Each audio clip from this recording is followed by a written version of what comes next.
Hello everybody out there, and welcome to another episode of the Talk That Talk Show with me, Barry Holmes. We are here on a Sunday night. I'm really excited to come here to show you guys another episode here of the Talk That Talk Show. It's just been a very eventful week, but I'm excited to come here on Facebook, Instagram, YouTube, Spotify, Google Podcasts, Apple Podcasts. I love coming here and giving you guys a piece of my mind, what's going on through the different experiences that I've been having throughout the week. And then also just trying to enlighten you guys with some things that have helped me as well, too, throughout my life. I think that,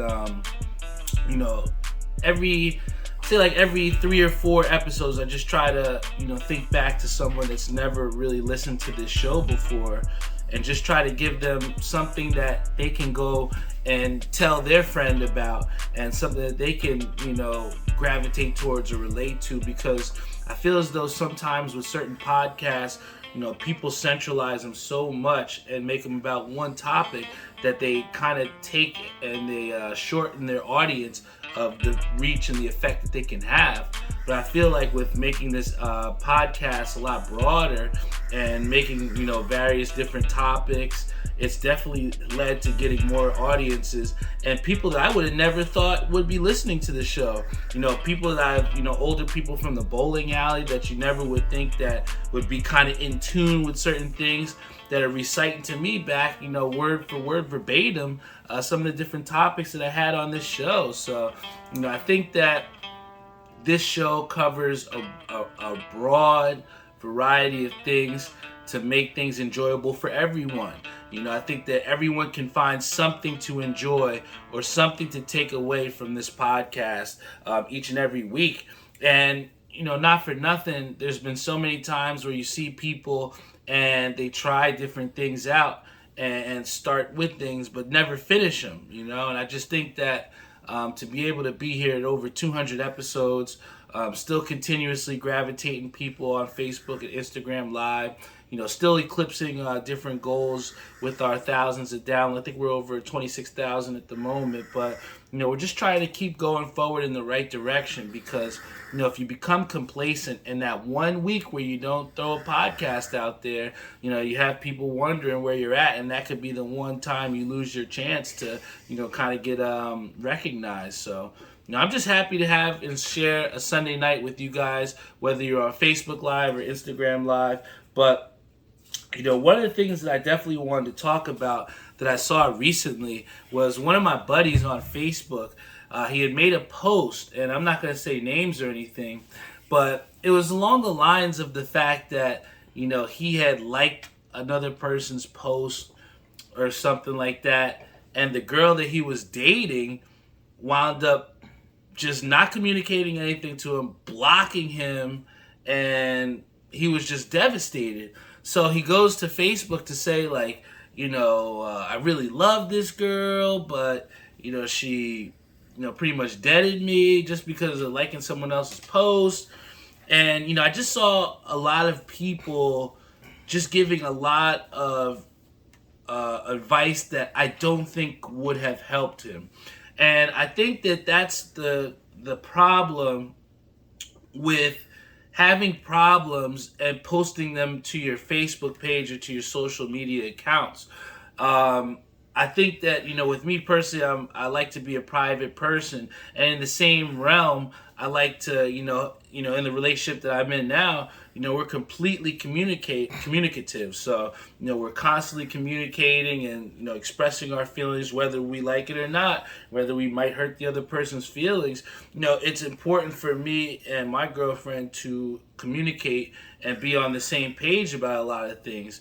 So for this guy, to be posting about someone that literally just cast him in the trash without a conversation, just based off a social media post or liking someone's post, it just brought to me the fact that I just think that so much is invested into social media.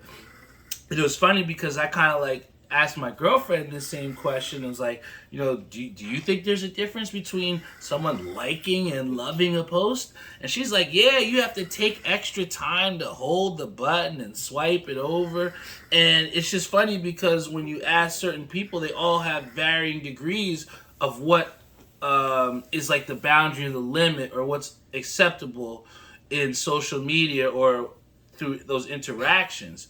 So, I just think that, we're in a society where we've kind of elevated these social media interactions so much that it is literally deciphering whether relationships will last or whether they will fold. So, I just put the comment out to him there to say that, you deserve someone that won't make you question yourself to the point where you have to go on Facebook to kind of validate your decision making, And I think that, again, when you field all these different responses and different comments, and with a lot of them not being positive and kind of reinforcing the doubt that he has within himself, that's why it just makes me, so appreciative to have people that I can talk to, people that I can reach out to and that can give me solid advice. Like my boy Jeff, he'll always give me an unbiased opinion. My father,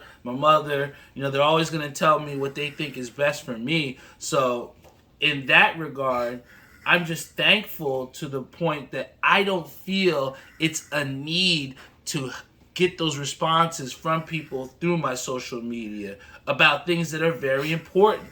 This is a very important issue to this guy, and he's professing it on social media for everyone to then have an opinion about. And then he's more than likely not even feeling better about the situation to begin with. So, for me, and my message to a lot of people, you have to be able to decipher what is something that you should put on your social media or what's something that you shouldn't. Because, at the end of the day, you open yourself up to anybody's opinions. And if you're not strong enough to be able to handle those opinions, then you can see yourself being swayed to do pretty much anything.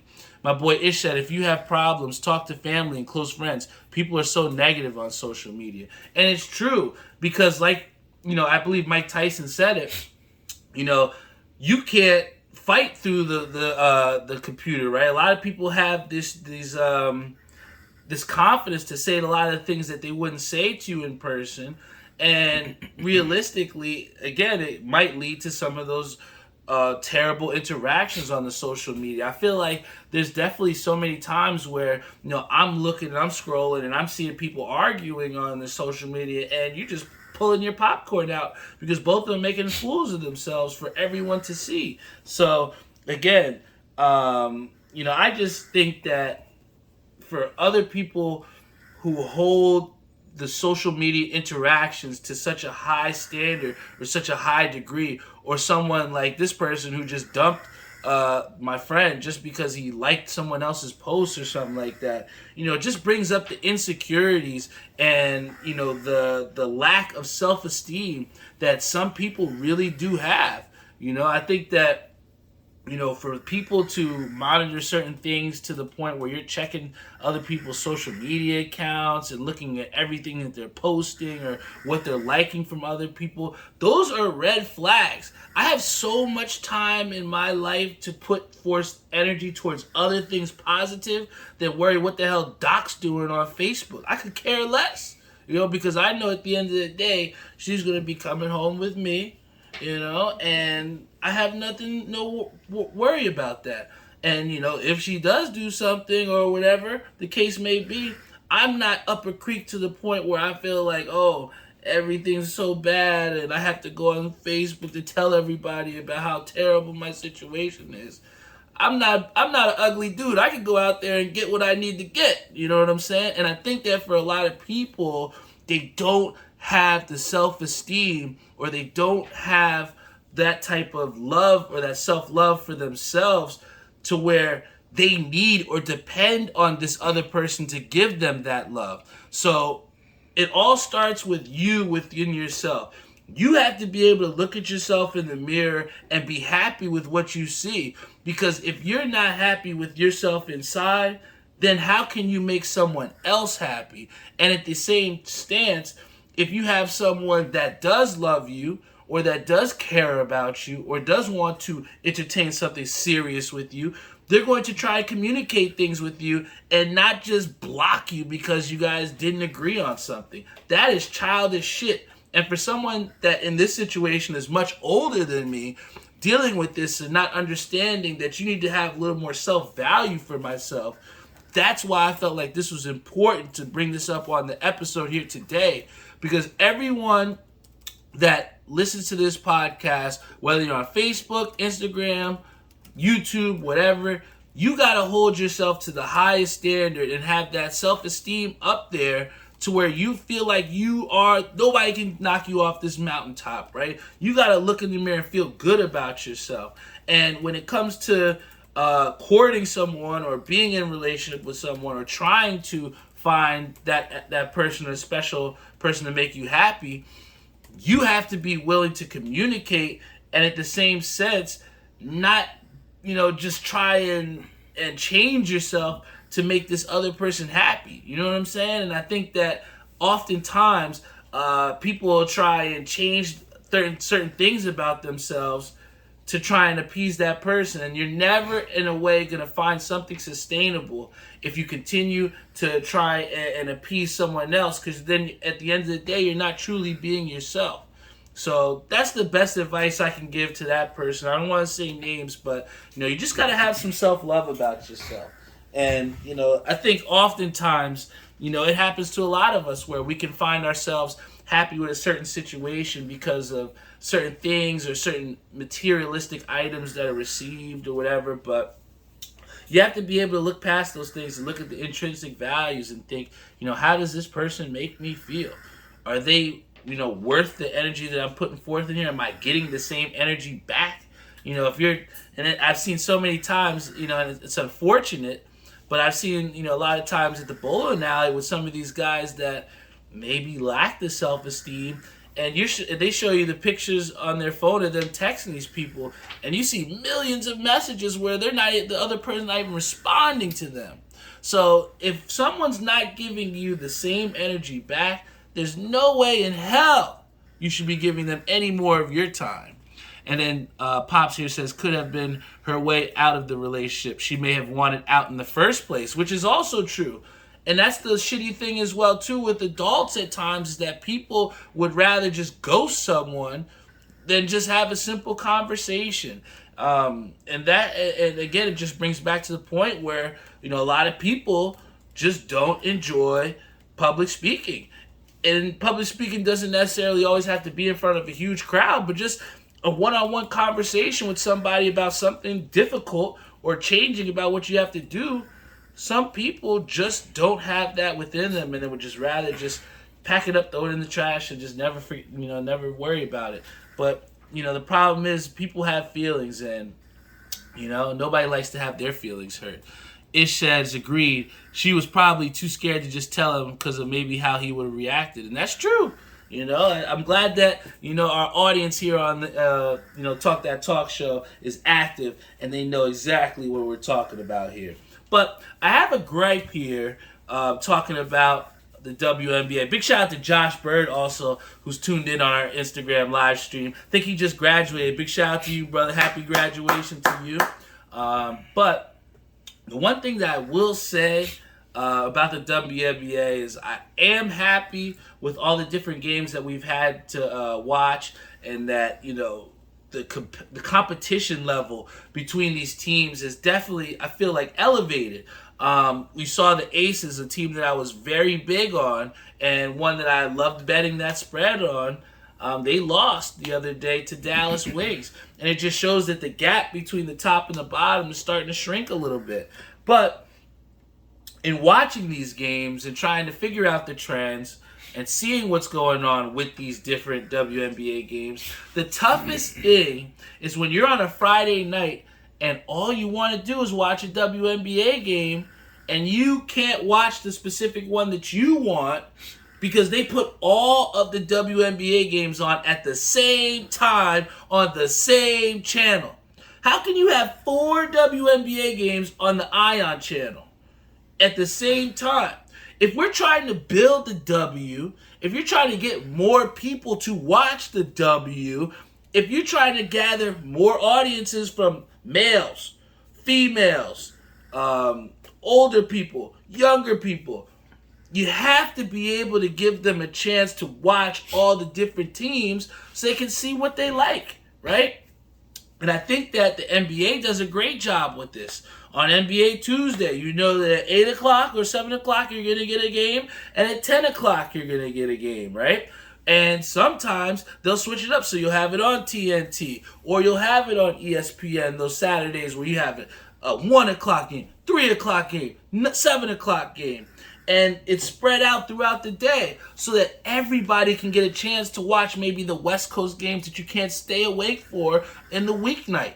But the WNBA, for some reason, has chosen on Friday nights to put all the fucking games on at the same time on the same channel. Can someone please explain to me how that makes sense? The W is doing great things. I love the WNBA. I promise you I'm going to try and get a jersey. I'm going to try and get some sort of memorabilia to, show my support of the W. But the W's got to work with me, and in the next season, make it so that we can watch these games. It shouldn't be such a struggle to try and find these WNBA games to watch. How is it so hard to find the Phoenix Mercury? How is it? I just think that that's something that constructively needs to happen for the WNBA to get more viewership, because somehow that just does not make sense to me to put all the games on at the same time on the same channel. Big shout out to my boy TK. He says, got to go to that Liberty Aces game August 6th. I definitely do want to try and check out a WNBA game. I think that's definitely one we got to circle on the list. And they're fairly inexpensive. I think we looked, and to sit lower down on the, I think like in the 100 level, the Barclays, it was less than $70, right? So I think that, the WNBA is on the right path. I do want to try and check out a game live. But for those Friday nights where during the summertime you don't have maybe so much the MLB, because those games might have been done. A lot of them might have been played earlier in the day. You don't have the NBA. You don't have the NFL. This is the WNBA's chance. The main Friday night to try and attract all the people that are at home. And they chose to keep all their eggs in the same basket. Putting all these games at the same time on the same channel. That doesn't make sense. And I think one thing that does make sense, and what I have to applaud, is the MLB. For a long time, a lot of people thought that the home run derby was fucking boring. A lot of people thought that it was boring. But what they've done is they've altered the rules and they've changed things up so that it is now the most watched and most viewed and most exciting thing that we can watch for the Midsummer Classic. And I tell you what, with the format that they have with the brackets and what they have with now giving them as many pitches in a certain time frame, and then adding those golden balls where you can get extra time, there's so many. It almost feels like a video game type thing, right? That we used to play on like a Ken Griffey Jr. Slugfest on N64. But we have that to actually watch, and not for nothing, the NBA has had a hard time getting the top players to do the dunk contest. We've been asking LeBron James to be in the dunk contest for decades. But the MLB just doesn't seem to have a problem getting the biggest stars to go in the home run derby. Look at Mookie Betts, someone who's never been in a home run derby before and is going to be going in his first time, and he's almost 10, 15 years into the league already. So I just think that it's dope how the home run derby is celebrated so much by the fans, but it's accepted so much also by the players, and the players take this serious. They it means something to them, I in my opinion, I think that if you had two players to pick from the home run derby, it would be Pete Alonso. Because Pete Alonso has won the home run derby before, and he's someone that knows how to pace himself through this process. I think that for some people that kind of jump into the home run derby, it's a lot for them to continuously swing the bat and try and hit dingers. And a lot of them sometimes will watch the ball as it goes before they go to the next pitch. And Pete Alonso's somebody that he doesn't wait. As soon as that pitch comes, he hits it, and then he's set up, ready to go. And he just never seems to lose power. So it's no question why he's the betting favorite in this home run derby. But for me, I do like Pete Alonso, but if you want to get a little bit extra and stretch your money a little bit, I think Mookie Betts is a great pick. Because not only is the home run derby about how many people can hit the most home runs, but part of the thing that helps you is how hot you are going into the home run derby. And Mookie Betts is definitely one of the hottest hitters right now. He's hit, I don't know how many, like 4 dingers this past week. So I think that if you want to bet, if you want to, get a little bit risky with yourself, I say that Mookie Betts has the experience. He's a very well conditioned athlete, and I think he'll be able to sustain the process of the home run derby, which can be very exhausting. We've seen Shohei Ohtani, he burnt himself out a little bit at the last round. So, I think that Mookie Betts is a great pick. I think that Pete Alonso was the sure pick. You can't really go wrong with someone like Pete Alonso. But also, I think someone you need to look into as well, I think Adolis Garcia is somebody that's in the home run derby that also is a nice sleeper. He's definitely, I don't see how you can, count out Luis Robert too. You got some great pop in those bats, but don't miss the home run derby because the MLB has done their job to make it more exciting. Now it's the NBA's job to make the slam dunk contest more exciting. Give us the key players, all right? And Jeff says can't sleep on Vlad either. Yeah, Vladimir Guerrero, also a great pick. He's also a great pick, but I think, if I'm not mistaken, is he going up against Pete Alonso first round? So that's going to be a tough challenge, man. I don't know. Pete looks like he's on a mission, right? But I think that one of the things that we have to talk about, too, is the fact that over this past weekend, I was not here in Jersey. I led to a little bit in the last episode about what we had planned this weekend, but it was the last entry for the Bolony tournament. And unfortunately, I did not get the Bolony. But big shout out to my boy TK Tariq. He was able to get the Bolony on his first try. We had some in the Airbnb later that night. Can't say enough about how he's really developing his game and just really knocking down achievement after achievement, man. So, I think that TK is definitely on the right path. Even though I was not able to achieve my goal of getting the Bolony, which is 6 strikes in a row, on a very tough pattern. But I did accomplish one goal this past week in shooting 715. It was great because I was able to just prove to myself that I could do it. I think that in times where we haven't done something in a long time and you're putting the work in and sometimes you're not getting those results, it can be very easy to get frustrated with yourself and kind of get down on yourself. And it was, I think, over a calendar year since the last time I shot a 700. And, still only a couple months removed from, the car accident where I got hit by a drunk driver. There's still different things that, happen with my pain management on a daily basis. But, I think that I'm starting to try and feel like myself, healthily wise. And I think that shooting 715 in accordance with the various practices that I've been doing on Sport Pattern, in accordance with the physical therapy that I've been doing throughout the week, it's just a testament to just staying true to yourself and, staying within yourself and believing in yourself. The day that you give up on yourself, you lose. And, I refuse to give up on myself. And if anybody is here with me and if anybody supports me on this show or supports me in anything in life, just don't give up on yourself and don't give up on me, because I promise you that I'm always going to put my 100% 10 foot forward. I'm always going to give you guys all that I got.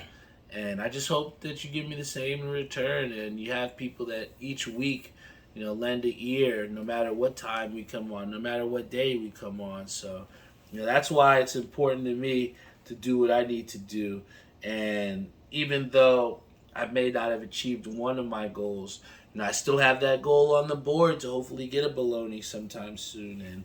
And I still was able to have a great time at Hershey Park with Doc. We got to go on a water park and really just enjoy being a kid. It's felt like, just going in the wave pool and going on water slides and just enjoying, just being outside. And I think that it was important for us, and definitely to stay cool. But if I had to suggest that to anyone, definitely try and go to a water park this summer. I want to try and hit up another one before the end of the summer. But this rain has got to stop, man. I feel like it's been raining for the last 3 or 4 weeks. I mean, am I in New Jersey or am I in Seattle? It's ridiculous, But I do want to say also something and bring up something that one of my friends did say. And I want to shout you out. Big shout out to Jeezy Fitteds. He actually asked me to get him a fitted, I think like a couple days ago. And I just have been ripping and running and doing different things, and I just was not able to get it done. And, I apologized to him. I was like, yo, my bad, dude. Like, things have been wild right now with bowling and with just doing the Uber Eats and just trying to set up certain things for the following year. And with the vacation coming up, it's just been so much, and I just have not been able to invest any time into the hat business at the time right now. And one of the things that Jeezy said to me that I think is super important, that I think everybody should hear, is he said, you should never apologize for doing your own thing. And he meant that, because I felt that through the phone. I think that if you have a true friend or you have someone that supports you, they'll still support you even if you're not able to help them right away in that instance. He knows that right now I'm out there doing my thing in the bowling, trying to get my physical 110% back. Got a lot of things going on right now. And he knows that he can still, do what he needs to do. But for right now, I just could not get him that hat. And it didn't mean like that he was pissed at me. He didn't hold it over my head or nothing. He just straight up said, don't apologize for doing your own thing. I got you. And I think that that's something that everyone should hear, is that, if you have someone that truly, truly does support you, they will understand if you can't be there or if you can't help them in that instance because you're out doing your own thing to better yourself or to go towards that goals or that goal path that you need to do. And if someone cannot, or if you have people that if you can't help them, they hold it over your head or they kind of guilt trip you and gaslight you, then you have to really think about, are these people really my friends? Are these people really having our best interests at heart?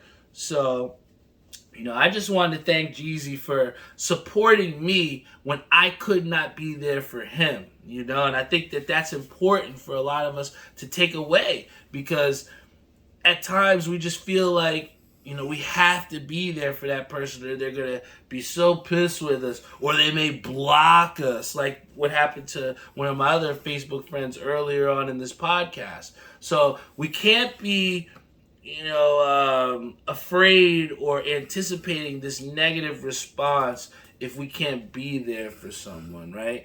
And if they're truly there and if they're truly our friend, then they will support us when we can't be there for them in that instance. So thank you, Jeezy, for still rocking with me, man. And before I get off the show, UFC 290 was absolutely insane. The fact that Volkanovski, so many people were on Yair Rodriguez, so many people were on this guy saying that he could knock out Volkanovski. Oh, that Islam Makhachev has showed us the way to beat Volkanovski.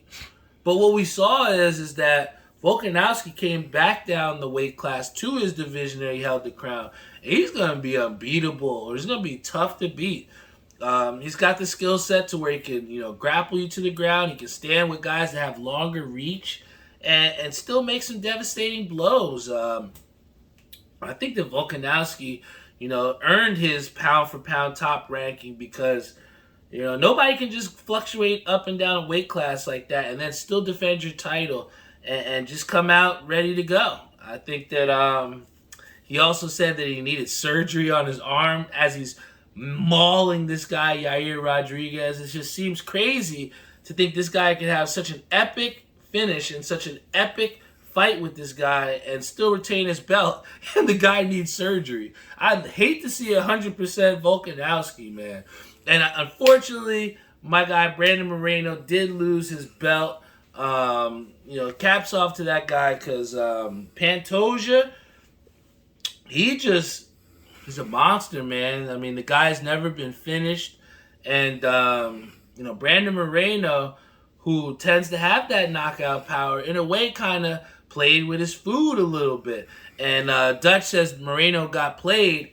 But here's what I'll say. And I will say this, Dutch, because I love Brandon Moreno. I really do. But I do think he lost his belt because the thing that we always say when it comes down to championship fights is, did you bring the fight to the guy? And a lot of times in championship fights, we always talk about this guy didn't do enough to take the belt away, right? He had a good performance, but he didn't do enough to take the belt. I mean, all right, we can do it perfect. Look at Volkanovski against Makhachev in his last fight, right? He had a great fight. He was able to stand with Islam, but he just didn't do enough to take the belt. And what we saw from Brandon Moreno was he was tagging this dude, destroying the guy, but he just didn't finish him. And Pantoja brought the fight to him. The entire time he walked through fire. They talk about in UFC and boxing all the time. Sometimes you're going to have to take one to give two. And Pantoja walked through fire the entire fight against Brandon Moreno, which is ludicrous because we saw what can happen. If you looked at Pantoja's face, you would say, why is this guy a champion? But if you watch the fight, he kept walking through fire, and there was times where he kept taking down Brandon Moreno, having the ground position with him, having ringside position. They talk about ringside position, being able to control the octagon, and these are things that Pantoja did. And when you look at the stats, where their significant strikes were almost even, where Pantoja had one more significant strike than Brandon Moreno, and then when you look at he had more takedowns than Brandon Moreno, then when you look at more octagon control time than Brandon Moreno, you look at the stats and think, damn, this guy Pantoja might have really taken the belt. And like Dutch said, I felt like he was hanging by a thread the whole time. I did too. I was like, Brandon, knock this dude out. He's a fucking zombie out there. Take him out. But he just couldn't do it because Pantoja is just that tough, I guess. And he had beat him 2 times before. So we saw the same thing almost with with other fighters before, where when they continue to try and fight the same guy over and over again, sometimes the guy just has your number. And unfortunately, Brandon Moreno, this guy just might have his number. And the good news is for us is that Brandon Moreno's kind of washed out this entire division to where Davison Figueroa had to leave the division because Brandon Moreno was whooping that ass so hard, So when we think about it, we may see this rematch sooner than we think. And that is the good thing about the UFC, is that the good fights we do not lose. They're always set up so that we can see the best fighters. And before I end this show, I have to give a big shout out to the guy Dricus. That South African dude that beat Robert Whittaker may have ended Robert Whittaker's chances to potentially go up against Adesanya. And it's unfortunate because Robert Whittaker's had a great, great run. But unfortunately, there's always a bigger, badder dude coming up behind you. Pause. And that is what we have with Dricus. If you look at the stature of this South African dude, he was huge. Pause. He looked like a dude that almost resembled Paulo Costa when he first came up, and how everyone was talking about this guy is going to maul Adesanya. But if this was a bodybuilding contest, then we wouldn't even have to get in the octagon. And what this guy Dricus did, Dricus, whatever you want to call him, what he did was he showed a wide variety of bags to put for Robert Whittaker away. He put him away. And, Robert Whittaker is obviously someone who's not impenetrable, but in the interim, nobody was able to come close to try and get a title shot at Adesanya, because you had Whittaker, who's always deserving of that chance because he's just knocking people out and doing his thing. But unfortunately, Dricus is a little bit younger, a little bit stronger, and a little bit more polished at this point in time. And he has earned his chance to fight against Adesanya. And I think that's going to be a great fight. I don't think this is a lock for Adesanya, because he's seen guys of this size and this stature before. And the guy loves chopping trees. But this guy Dricus just seems a little bit more versatile, and someone that I don't think Adesanya is going to be able to finish. I think this is going to be a fight that maybe goes the distance, and we're going to have a situation like we just had with Brandon Moreno, where Adesanya loves to keep that distance. He's going to chip that dude up. Dricus will take damage. But can he take the belt away? Can he put up a performance that's undeniable to say that, this guy did everything he could to take the belt? So that's where it comes down to for me in the UFC. And UFC 290 was phenomenal. Every single fight, even the finish for Robbie Lawler to end his career, that was a great fight. And I think that the UFC just does such a great job of hyping up these productions and just getting us the fights that we want to see, because too much do we see that in boxing, where it takes us forever to get the fight that we want to see. I mean, look how hard it took for us to get Terrence Crawford against Errol Spence, but finally we are getting it, so let me shut my mouth on that one, right? But this is the Talk That Talk show. Talk that talk! You guys got almost 40 minutes of content to be able to check out if you're not checking out this podcast live. Shout out to everybody tuned in on our Instagram live stream. Shout out to everyone tuned in on our Facebook. Shout out to my boy Philip.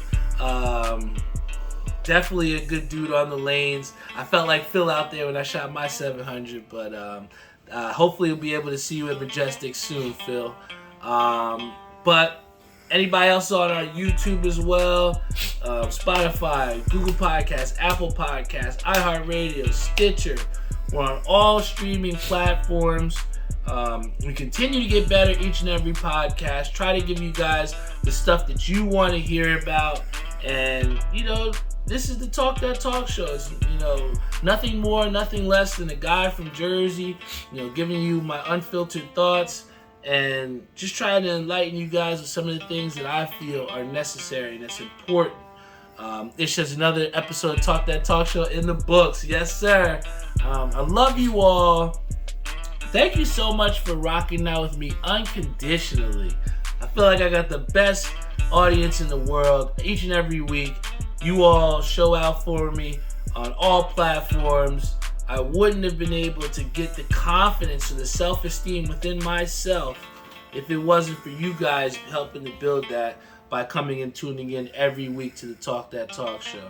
So I love you guys. Thank you so much. These creative juices will continue to flow, and you will still have more episodes of the Talk That Talk show each and every week. I love you all, and I will see you all next week.